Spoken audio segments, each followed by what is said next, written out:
Alright, people. I got some news for you. What kind of news? It's going to be indie news, but that's not the news I have right now. Oh, okay. First, I got some news. This is 5 matches not to miss, followed by more news from these guys. Hey! Yeah, welcome. 5 matches not to miss. Back again, like I promised. Second week in a row. We got the 3 weeks in a row. We got last week intergender matches. This week, we're flip-flopping it around a little bit, and then next week we're going to have the 5 best WrestleMania matches, in my personal opinion. But this time, we said it was going to be matches so bad that they're good. But he lied. We hit a little snag. Idea, though, is, you know, it's in the same vein. Very much so. Yeah. 5 of the worst gimmicked matches. 5 of the worst themed gimmick matches. Weird out there stuff. Yeah. Spoiler alert. Fire Russo. And, Best chant ever. Not even really a spoiler alert, because I'm going to dive in right there. Oh, shit. Alright, well. Destination X 2007, TNA, obviously. The last Rites match. Sting versus Abyss. I want to just start this one off, because I was looking up some matches to help with this list, and I saw this match, but I kind of ignored it, because I'm like, okay, it's a glorified casket match, but casket match isn't a bad stipulation, so No. it can't be that bad. I mean, casket match is one of the most popular gimmick matches in WWE. Yeah, and it was the best match of Lucha Underground so far. So, you know, it couldn't be that bad, so I just kind of... Plus, Sting and Abyss, casket match, on paper sounds like a win. Yeah. But then we watched this match. Oh, boy. I mean, the only saving grace in this match is... Well, I'm going to set the stage, actually, first. Do it. It's the 6-sided ring era. Mm-hmm. You have tombstones around the ring, basically one on each side. Yeah. You have candelabras on every post. Mm-hmm. And then you have the casket is hanging above the ring on a platform that's like also hanging from the Elevation X structure that's about to come down later, I think, maybe, in the show. So the idea is a casket match, but rather than the casket being at ringside, you have to call for the casket to come down.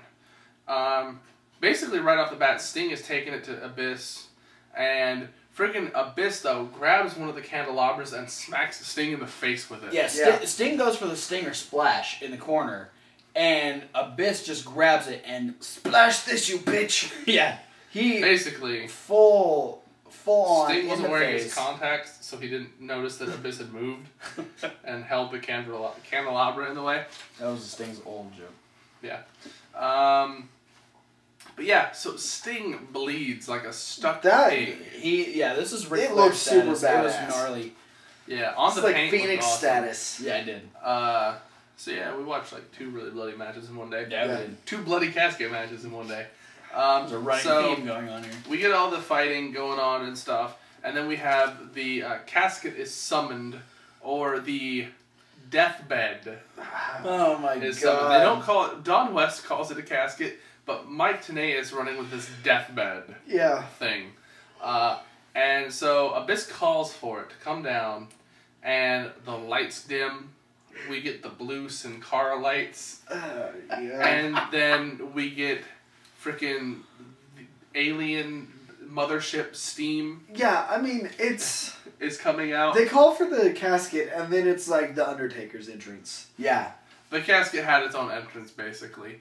And it lowers into the ring, and This is it's there. And it's welcomed with the chant of Fire Russo. Yeah. Yeah. Oh, Not boy. good. Basically, No. both guys each get an unsuccessful attempt. And then, other than, like, Sting taking that candle to the face, candelabra, which were, like, plastic candelabras with the glass bulbs Yeah. on it that look like they're fake candles. And they're all plugged in. But Sting takes a chokeslam on the top of the casket, too, which kind of, like, caved in the top of it. That was pretty cool to see. Abyss gets both the tombstone spots. Yeah. Where he has one laid against his head and Sting smashes it with the bat. That and then, looked like it hurt.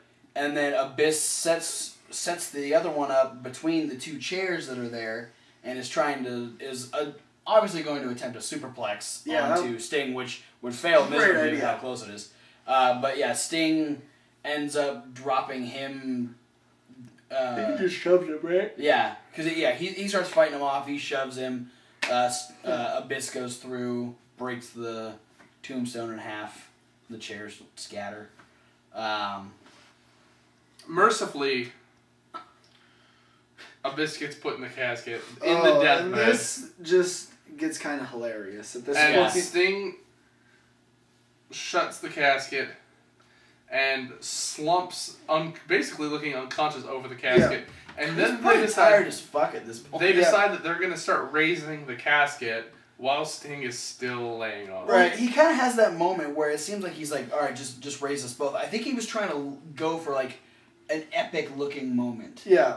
Where my theory is he couldn't stand up, so they were going to lift it up so when he slid off and landed on his feet, he'd be upright.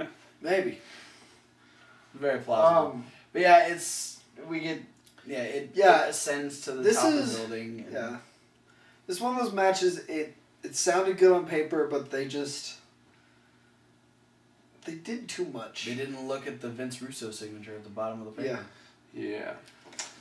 Speaking of something that was too much, that brings us to our next match, and it's the only one on here that I know that's happened more than once, and it's the Punjabi prison match.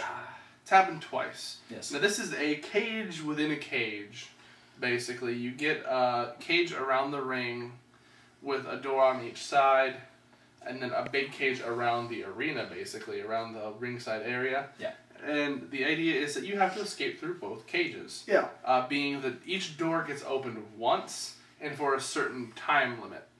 I think it's 30 seconds or a minute or something like that. Yeah, something like that. And then once that door closes, it gets locked, and that door can never be opened again. Yeah, so like if you don't get out through any of the doors, you're fucked. Because you're in the cage, unless you climb out of the cage. Yeah, at which point the only way out is to go over the top. The first one was scheduled to be Undertaker versus the Great Khali. Mm-hmm. During the pay-per-view, they changed it to Undertaker versus Big Show. Yeah, because... Yeah. Yeah, let's make a match. Let's make a very superstar-specific match and not have him in it. Yeah. My favorite part of this whole first version of the match is before the match starts, and when they're changing it from Khali to Big Show, the Khali and Big Show are together because they're like sort of both on the anti-Undertaker angle at this time. And when Big Show finds out he's in the Punjabi prison match, like he basically starts to cry. Like he's tears start welling up in his eyes, and it's funny. We know Big Show's very good at crying. The fucking match. The match is not good though. I mean, but giving them credit, it's Big Show and Undertaker, both decent workers. Yep. The second Punjabi prison match, you get Great Khali. Finally, he gets to be in it. I think that's the only reason they had a second one. It's because I was like, oh shit, we better put the guy that this is based around in the fucking match. But he gets Batista. Yeah, he gets to go against Batista. Neither of these matches are very long. No. Neither of them are that great. The idea of the match, I think, if explored better, probably could have worked. Yeah. Just because, I mean, it is exploring, like, you know, it is based off of a real thing. Mm-hmm. Is that, you know, there are these prisons over in that part of India that are really barbaric. Yeah. And, you know, it's just really bad stuff. So if they would have, like, tried, but here's the maybe main they tried issue. too hard. Here's the main issue. If you're lining up all four of these competitors by height, Batista is the smallest guy out of the four Punjabi prison match competitors. This match, you have 4 doors on the inside cage that aren't very big. You're already setting yourself up for failure when you're having 4 of the biggest guys in the company being the guys who are in these matches. Yeah. This match should have been, if Great Khali had to be in it, it should have been something like a Great Khali versus somebody like a Randy Orton or an Edge.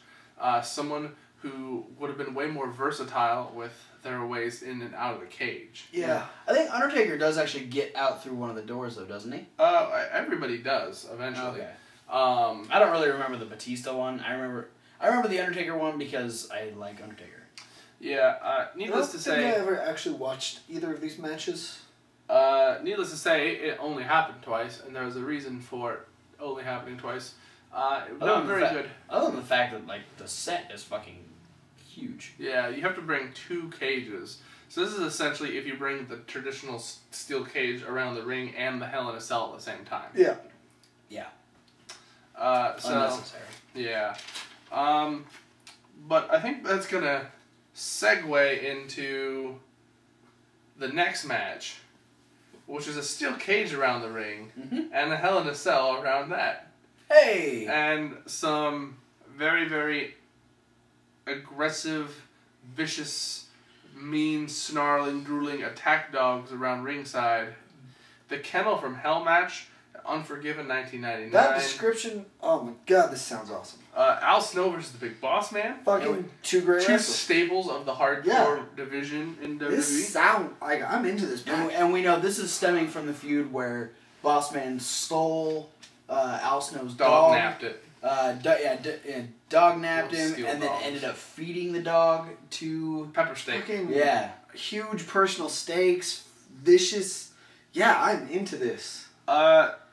First of all, I was really thrown off initially when I first found out about this, that they brought back the blue bar steel cage from like 1986. And ow, that's okay. I like it. I've only seen that like twice in WWE history, and it was like King Kong Bundy versus Hogan at WrestleMania 2, and then like, I don't know, almost 10 years later they do Brett versus Owen in one of these matches. But so far, nothing sounds bad about this match. So you get the like Nothing can go wrong. reinforced steel blue bar cage, and you have the Hell in a Cell on the outside, and the Hell in a Cell is already gaining notoriety for being one of the violent, matches, because 97 and 98 you had Taker Shawn, Taker Mankind, things. So you're having this around the outside, and it's like, hey, cool, we're giving these guys a chance to show off their brutality, kinda, sorta. And then you have this idea of having all these trained police dogs around ringside. Spoiler alert, they're not really... I don't think they're really trained police dogs. No, because these dogs... Okay, are they at least like trained stunt dogs? Like No, they're just dogs. Oh. Yeah, they're big. They're big. Yeah. But at the same time... They're probably the most lovable looking dogs. Basically, all they do is sniff each other and pee on the posts. And I think one of them dumps. and weren't some of them like humping each other? Yeah. There's one time, like, one of the dogs, like, barks and gets aggressive, but it was towards another dog. So you have Al Snow and Bossman trying to play off that these dogs are just terrifying creatures, and they're doing nothing. It's bad. Bossman tries to cut his way through the ceiling of the Hell in a Cell. I forgot about that part. Anyways, here's how awful this match is. I don't even remember who wins. no one. Oh, The audience went home the loser, though. I think the dogs won. Yeah, I do remember the ending sequence as Bossman is running away, and the dog trainers, are trying to get the dogs to chase Bossman, and they're just kind of running up the ramp willy-nilly. Ooh, he looks fun. Let's go lick him. Yeah. To death. Yeah, so... Again, kind of like the last Rites match. Good on paper. When executed. Horrible execution. Yeah, not done very well. Gonna go even farther back in time, 1991, WCW's Halloween Havoc, the Chamber of Horrors match.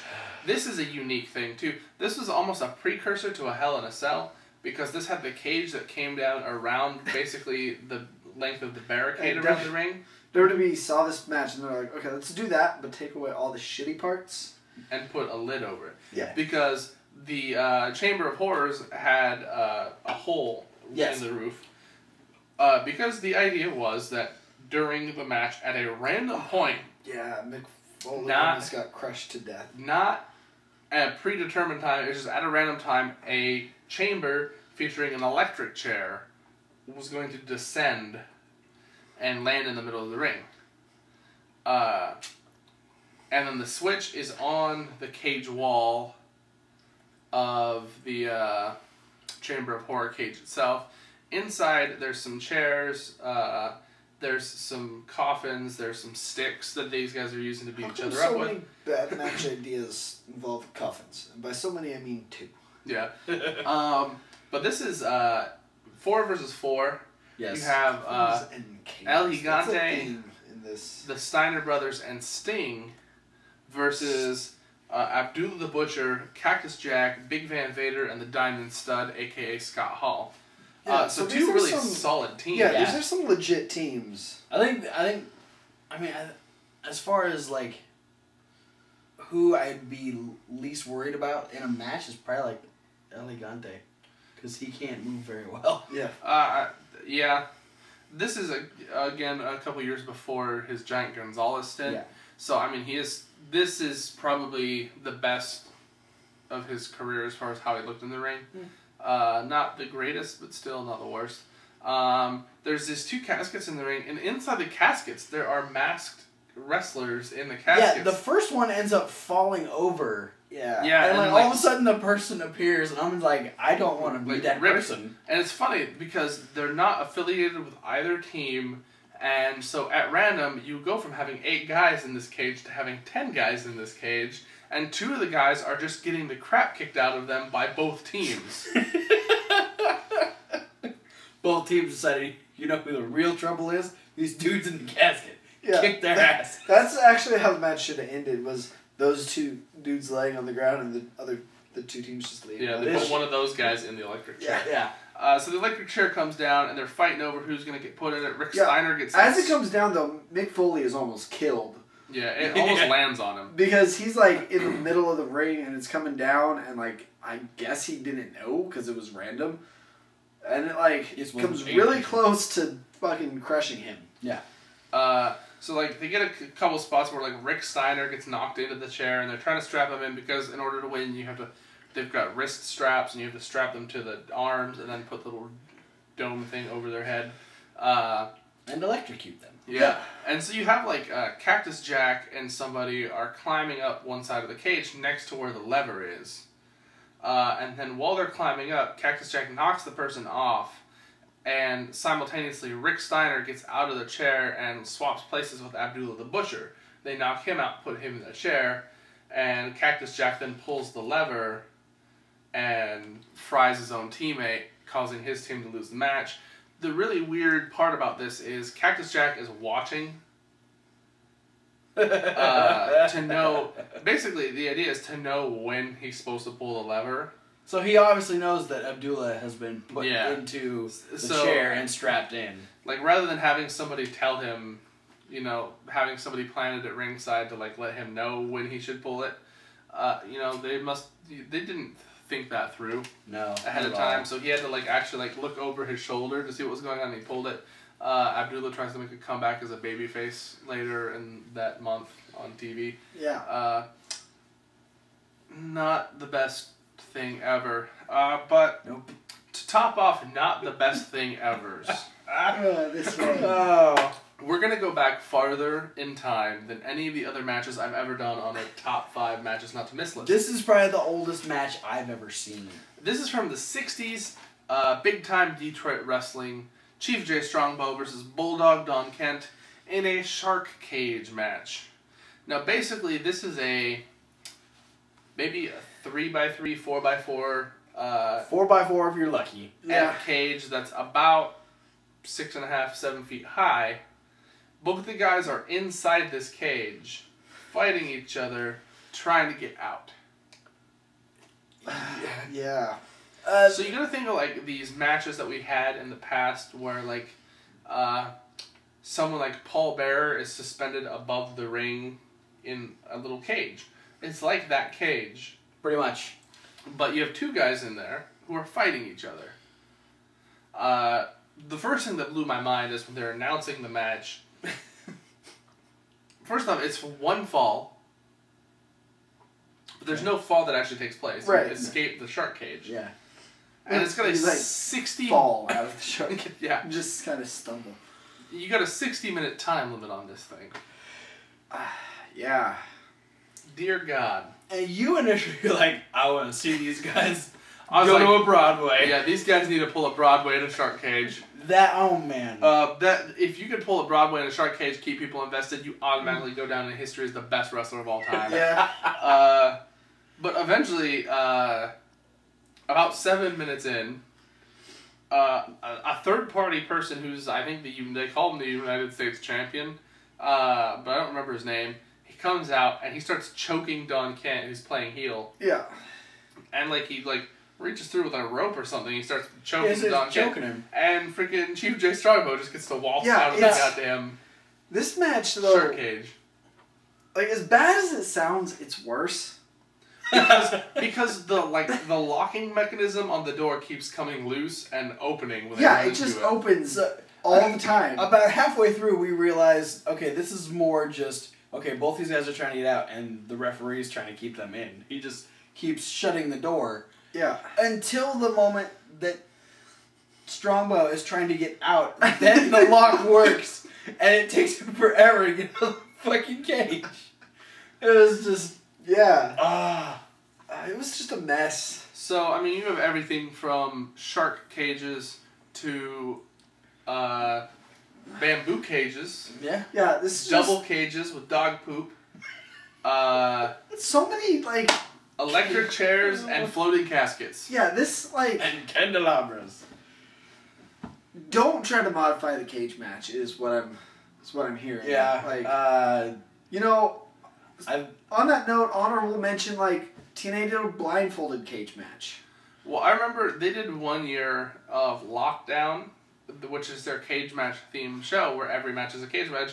But then they did 1 year where every match also had a stipulation on the cage match, which is the year they did the blindfolded cage match. They did Raven went against somebody, and it was a tables match inside the cage. They did somebody had a bull rope match inside the cage. And then I think it was Team 3D versus LAX did an electrified cage match. Yeah. But yeah, I mean, you can try to do what you want to the cage match, but I think if you want the success level, you're going to have to stick to just a plain old cage match. Yeah. You don't need to try and fancy it up any more than it is. Don't try and double the amount of cages you have, especially if you're going to fill the gap with dogs. Doesn't end well. Don't try and put an electric chair in the cage. And don't shrink the cage to the size of a phone booth. Okay, I know what we need to do. Okay. We need to have a cage match. But, it's going to be a Punjabi prison match. With dogs in between. Okay. And the two wrestlers, they're going to start in a shark cage. And there's going to be an electric chair. In the shark cage? With the two wrestlers? They're next to the shark cage, I guess. They're just sitting on the electric chairs. So fighting each other. To win. So first you gotta fight your way out of the shark cage. Okay. Which probably wouldn't be that hard to do because... Well, it depends on how well the lock works. The lock's not going to work until you need to get out. Yeah. Actually, let's move the chair to the outside of the cages. So you gotta escape all the layers of cage and then put your opponent in the electric chair to win the match. So then after that, the lower casket, and you gotta put him in that. After he's been electrocuted to death. Yeah. Wow. So don't watch those matches. Do, because there's going to be links to the YouTube. YouTube. Because they're fucking hilarious. There's links to the shark cage match and the last Rites match down in the description. The other three you can all find on the fucking network. The network, yeah. Where you can find a treasure trove of other awesome and terrible matches. Yeah. Post in the comments what are the worst gimmick matches you've seen.